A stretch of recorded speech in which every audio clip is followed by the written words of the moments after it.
Hello guys, Brad here again with another fragrance review. Today I want to talk about a fragrance from a house called Salvador Dali. I believe this is my first experience with this fragrance house. This one is called Agua Verde. Came in this little green pouch, a 1.6 ml sample, and this is my first and only wearing so far with this fragrance. I'll probably wear it to work tomorrow, maybe another day if there's any left. But this came out in 2005, classified as a woody aromatic.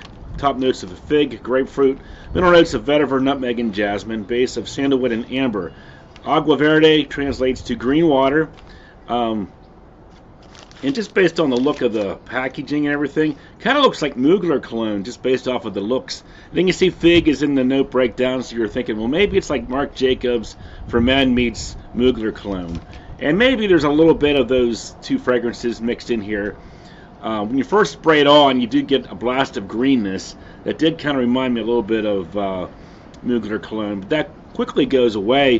What happens is that this nutmeg note kind of makes its presence and gives it sort of this unusual tone, because I normally associate nutmeg with like fall fragrances like pumpkin pie, potpourri, that kind of a thing. So by putting nutmeg in the mix, it kind of changes the tone of the fragrance, makes it a little bit quirky and unusual. Not unpleasant necessarily, but just different.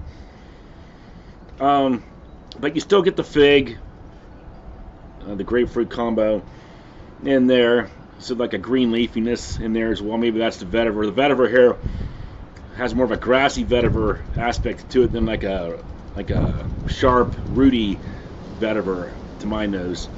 So just based off of my first wearing, I'm not overly impressed here. Performance, like others have mentioned, is kind of unimpressive.